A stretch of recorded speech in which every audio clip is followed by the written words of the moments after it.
Hello बच्चों, मैं आप लोगों को एक और जानकारी सीबीएसई बोर्ड क्लास रिजल्ट 10 से आपको संबंधित कुछ बताना चाह रहा हूँ। आज की जानकारी देखिए क्या है।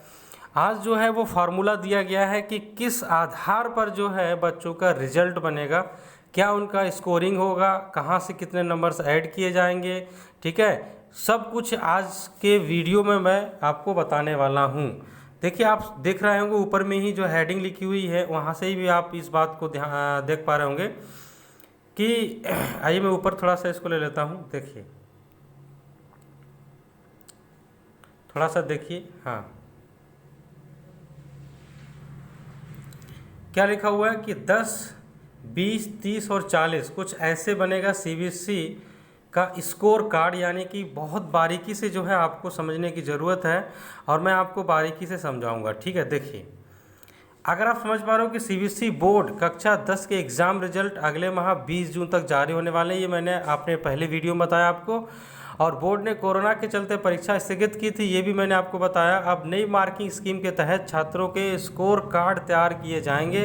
बोर्ड ने मार्किंग पॉलिसी और असिस्टेंट है ना प्रोसीजर अपनी आधिकारिक वेबसाइट यानी कि सीबीएसई की वेबसाइट है उस पर जारी किया है। मार्किंग स्कीम में स्कोर बोर्ड ने मार्क्स का ब्रेकडाउन बताया गया है कि कितने नंबर किस आधार पर दिए जाएंगे। ठीक है, ये सीबीएसई बोर्ड ने बता दिया है। तो आप देखेंगे यहाँ पर कि 100 अंकों, ठीक है, 100 अंकों 100 अंकों को 20 नंबर और 80 नंबर में विभाजित किया गया है। स्कूल द्वारा बोर्ड परीक्षाओं के लिए यानी स्कूल के द्वारा बोर्ड परीक्षाओं के लिए किए गए इंटरनल मार्किंग के आधार पर, जो उसकी इंटरनल मार्किंग होती है उसके आधार पर 20 नंबर होंगे। और जबकि 80 नंबरों के लिए छात्रों को पूरे वर्ष के दौरान स्कूल द्वारा जो आयोजित परीक्षाएँ थीं उनमें जो उन्होंने प्रदर्शन किया यानी कि उनका जो रिजल्ट रहा उसके आधार पर उनको मार्क्स मिलेंगे। तो 80 नंबरों का ब्रेकअप इस प्रकार होगा। कैसा? एक तो है पीरियोडिक जिसको यूनिट टेस्ट बोलते हैं हम लोग, और 10 नंबर हाफ ईयरली यानी कि मिड टर्मिनल टेस्ट जो होता है, और 30 नंबर जो है वो प्री बोर्ड एग्जाम, और 40 नंबर उस प्रकार से दिए जाएंगे। ठीक है, 40 नंबर जो है वो उस प्रकार से दिए जाएंगे कि मार्किंग की जाएगी। और 40 नंबर की मार्किंग जो है पॉलिसी छात्रों द्वारा चुने गए 5, ठीक है, मुख्य सब्जेक्ट के स्कोर की गणना के लिए है। यदि किसी छात्र ने 6 या अधिक विषयों के लिए रजिस्ट्रेशन किया था तो वे है ना तो 6वें सब्जेक्ट के लिए स्कोर की गणना अधिकतम प्राप्त अंकों में से सर्वश्रेष्ठ 3 सब्जेक्ट के औसतन, ठीक है, नंबरों के आधार पर की जाएगी। यानी कि कहने का मतलब ये हुआ कि यदि किसी छात्र ने छठा, ठीक है, यदि किसी छात्र ने छठा सब्जेक्ट लिया है या अधिक विषयों के लिए रजिस्ट्रेशन किया था, 6 या उससे अधिक विषयों के लिए रजिस्ट्रेशन किया था, तो 6वें सब्जेक्ट के लिए स्कोर की गणना यानी कि जो 6ठे सब्जेक्ट की स्कोर की गणना होगी वो किसके आधार पर होगी? अधिकतम प्राप्त नंबरों में से सर्वश्रेष्ठ 3 सब्जेक्ट के औसतन। यानी कि मान के चलिए 6 सब्जेक्ट आपने लिए जिसमें से 3 सब्जेक्ट में आपको बहुत अच्छे नंबर आए हैं, उन तीनों सब्जेक्ट का क्या किया जाएगा कि एवरेज निकाला जाएगा और वो एवरेज आपका 6ठे सब्जेक्ट का मार्किंग कहलाएगा। ठीक है, वो जो एवरेज होगा वो आपके 6ठे सब्जेक्ट का क्या कहलाएगा? मार्किंग कहलाएगा 6ठे सब्जेक्ट का। अब देखिए यहाँ पर और समझिए, यदि किसी स्कूल ने ज़्यादा परीक्षाएं आयोजित की हैं, बहुत सारे स्कूल ऐसे हैं जो कुछ ज़्यादा परीक्षाएं लेते हैं, तो बोर्ड ने स्कूल पर ही स्कोर चुनने, है ना, स्कोर चुनने की जिम्मेदारी छोड़ी है। आप कितना किस बच्चे को स्कोर देना है ये बोर्ड ने स्कूल को ही दे दिया गया इसकी जिम्मेदारी। स्कूल चाहे तो सभी परीक्षाओं के औसत या दोनों में से बेहतर स्कोर को रिजल्ट में जोड़ सकते हैं। उदाहरण के लिए यदि किसी स्कूल ने 3 प्री, है ना, बोर्ड परीक्षाएं आयोजित की हैं तो स्कूल तीनों का औसत या जिसमें सबसे ज़्यादा नंबर हो सका हो उसका स्कोर रिजल्ट में जोड़ सकते हैं। इसकी पूरी स्वतंत्रता स्कूल को है। वाह, बहुत अच्छी है कि यहाँ पर स्वतंत्रता जो है स्कूल को दी गई है।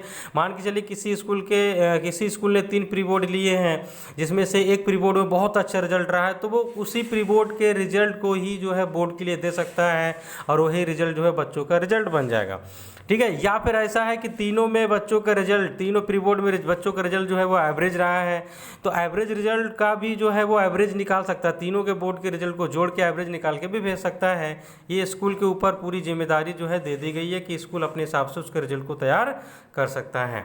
ठीक है, और मैं एक चीज़ और आप लोगों के साथ साझा करना चाह रहा हूँ कि इंटरनल मार्किंग, ठीक है, इंटरनल मार्किंग में समस्या यह है कि सभी स्कूलों की परीक्षा का कठिनाई का स्तर अलग अलग है। बहुत सारे स्कूल जो हैं बहुत हाई परीक्षा लेते हैं, बहुत सारे स्कूल ऐसे हैं जो थोड़ा सा स्तर को लो करके परीक्षा लेते हैं। ठीक है, इसके लिए बोर्ड नर्मला, ठीक है, नॉर्मलाइजेशन पॉलिसी का इस्तेमाल करेगा, यानी कि बोर्ड जो है एक नॉर्मलाइजेशन पॉलिसी का इस्तेमाल करेगा, जो अभी खास करके एसएससी के एग्ज़ाम में की जाती है, उसमें जो है इसका पॉलिसी का यूज़ किया जाएगा। बोर्ड ने मार्किंग कमेटी को अलग पैरामीटर को ध्यान में रखते हुए छात्रों का स्टैंडर्ड स्कोर तैयार करना है। इसमें कई चीज़ें शामिल होंगी। सबसे पहला बात, उस स्कूल का बीते 3 वर्षों का बोर्ड एग्ज़ाम रिजल्ट का रिकॉर्ड रहेगा। 3 वर्षों का रिकॉर्ड ना होने पर 2 वर्ष या उससे कम 1 वर्ष से का रिकॉर्ड देखा जाएगा। ठीक है, और स्कूल द्वारा किए गए सब्जेक्ट वाइज मार्क्स और ओवरऑल मार्क्स की गणना भी की जाएगी। ऐसा नहीं है कि किसी स्कूल ने बहुत ज़्यादा मार्किंग दे दिया, ठीक है, और जो है उसका रिजल्ट बहुत अच्छा हो जाए, ऐसा भी नहीं होगा। ऐसा वो लोग क्या करेगा कि जो सीबीएसई बोर्ड उसने बहुत अच्छी पॉलिसी तैयार की है कि पिछले 3 सालों का रिजल्ट देखा जाएगा। जिसका रिजल्ट बहुत अच्छा रहा है, अब उसने अच्छा रिजल्ट मार्किंग किया है तो उसका अच्छा रिजल्ट होगा। मान के चलिए उसका रिजल्ट 50% बच्चे जो है पिछले 3 साल से फेल होते आ रहे हैं और उसने इस बार रिजल्ट में 100% बच्चों को पास कर दिया, तो उससे नहीं 50% बच्चों को फेल किया जाएगा। ठीक है, ये स्कूल को दिया जरूर गया है, लेकिन बोर्ड ने कुछ जो है अधिकार अपने पास भी रखे हैं। ठीक है, तो आई होप आपको सारी जानकारी जो है वो अच्छी लगी होंगी। एक और जानकारी है, जो छात्र मार्किंग के बाद पास नहीं हो पाएंगे उन्हें ग्रेस मार्क भी दिए जाएंगे। जैसे मान के चलिए मार्किंग के बावजूद भी बहुत सारे बच्चे जो फेल हो जाते हैं तो वहाँ पर ग्रेस मार्किंग दी जाए। ग्रेस मार्किंग जैसे 8 नंबर हो गया, 10 नंबर हो गया, उस प्रकार की जो है मार्किंग दी जाती है कोई बच्चे फेल हो जाते हैं तो। बोर्ड ने यह भी स्पष्ट किया है कि ग्रेस मार्क्स पाने के बाद भी छात्र फेल रहेंगे, उन्हें एसेंशियल रिपीट या कंपार्टमेंट एग्जाम देना होगा, या फिर जो वो फिर से एग्जाम दें या फिर कंपार्टमेंट एग्जाम दें। हालांकि बोर्ड इस वर्ष कंपार्टमेंट एग्जाम आयोजित नहीं करेगा, इसलिए स्कूलों को सैंपल पेपर दिए जाएंगे जिसके आधार पर फेल छात्रों का ऑब्जेक्टिव टाइप ऑनलाइन या ऑफलाइन एग्जाम लिया जा सकेगा। कंपार्टमेंट रिजल्ट जारी होने तक छात्र 11वीं की क्लास अटेंड कर सकेंगे। देखिए बहुत अच्छा है कि जो बच्चे फेल हो जाते हैं, यानी ग्रेस मार्क्स लेने के बाद भी फेल हो जाते हैं, तो उनके लिए क्या करेगा बोर्ड, या तो उनको ऐसा एसेंशियल रिपोर्ट जो है एग्ज़ाम रिपीट एग्ज़ाम देना पड़ेगा, फिर कंपार्टमेंट एग्ज़ाम देना होगा। लेकिन कंपार्टमेंट एग्ज़ाम जो है बोर्ड इस बार नहीं लेगा, तो फिर कैसे कंपार्टमेंट एग्ज़ाम बच्चे देंगे? बच्चे जो है वो कंपार्टमेंट एग्ज़ाम स्कूल में ही देंगे। बोर्ड उनके लिए ऑब्जेक्टिव एग्ज़ाम जो है एग्ज़ाम का क्वेश्चन जो है वो प्रोवाइड करेगा, चाहे स्कूल ऑनलाइन एग्ज़ाम ले चाहे ऑफलाइन एग्ज़ाम ले, ये स्कूल के ऊपर रहेगा। ठीक है, अगर बच्चों आपको जानकारी ठीक है तो आप हमारे वीडियो को जरूर शेयर करें अपने दोस्तों के साथ। ठीक है, इसी प्रकार की जानकारी मैं आप लोगों को देता रहूँगा। धन्यवाद।